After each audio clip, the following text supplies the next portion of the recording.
मंगल भवन अमंगलहारी, द्रवहु सुदशरथ अजिर बिहारी।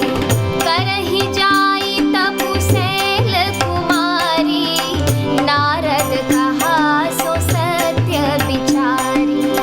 मातु पितहि पुनि यह मत भावा, तपु सुख प्रद दुख दोष न सावा। तप बल रचई प्रपंच विधाता, तप बल विष्णु सकल जग त्राता। तप बल शंभु करहि संहारा, तप बल शेषु धरई महि भारा। तप आधार सब सृष्टि भवानी, करहि जाई तपु अस जिय जानी।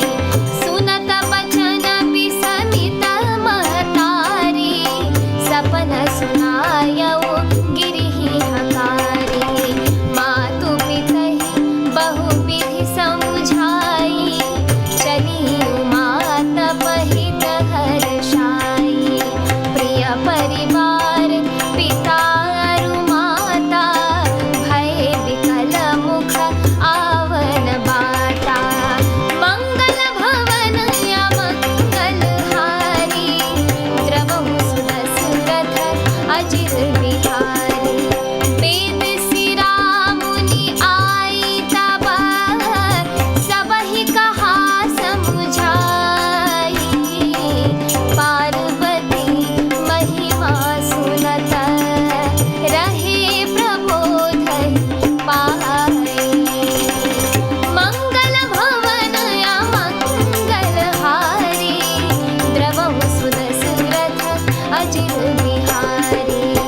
उरधरि उमा प्राणपति चरना, जाहि विपिन लागी तपु करना। अति सुकुमार न तनु तप जोगु, पति पद सुमिरि तजेउ सब भोगु। नित नव चरण उपजय अनुरागा, बिसरी देह तपहि मनु लागा। संबत सहस मूल फल खाए, साहु खाई सत बरस गवाए।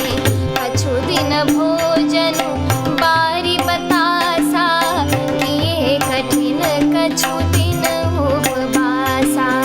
बेल पाती मही परई सुखाई, तीनि सहस संबत सोई खाई। पुनि परिहरे सुखाने उपरना, उमहि नामु तब भयहु अपरना।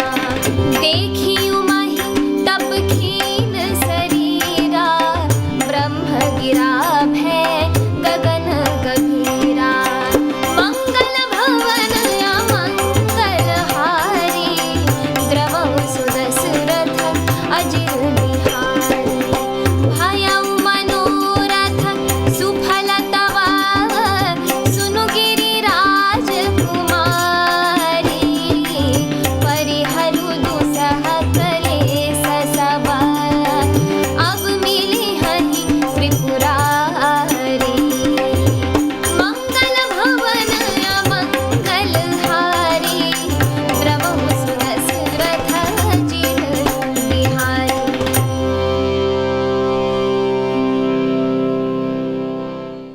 अर्थात, हे पार्वती, नारद जी ने जो कहा है उसे सत्य समझकर तू जाकर तप कर।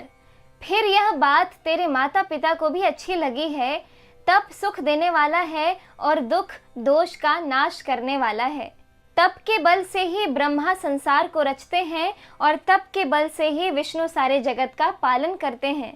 तप के बल से ही शंभु रुद्र रूप से जगत का संहार करते हैं और तप के बल से ही शेष जी पृथ्वी का भार धारण करते हैं।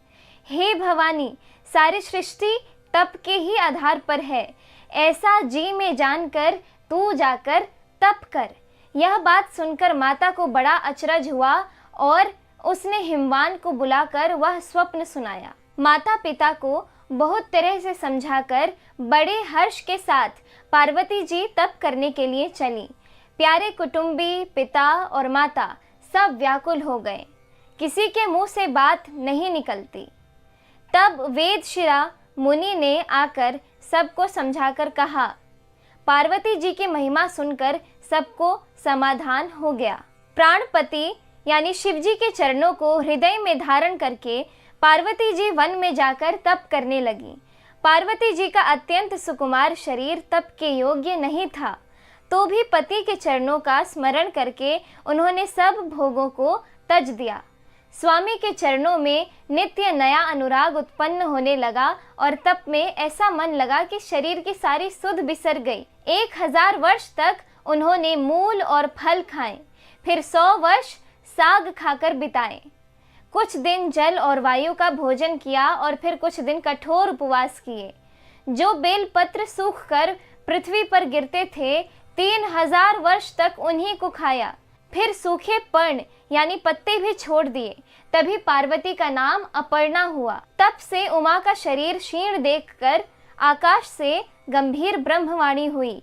हे पर्वत राजकुमारी, सुन, तेरा मनोरथ सफल हुआ। तो अब सारे असह्य क्लेशों को यानी कठिन तप को त्याग दे। अब तुझे शिव जी मिलेंगे। इस एपिसोड में इतना ही। आगे की कथा सुनने के लिए कृपया मेरे YouTube चैनल से जुड़े रहें। धन्यवाद।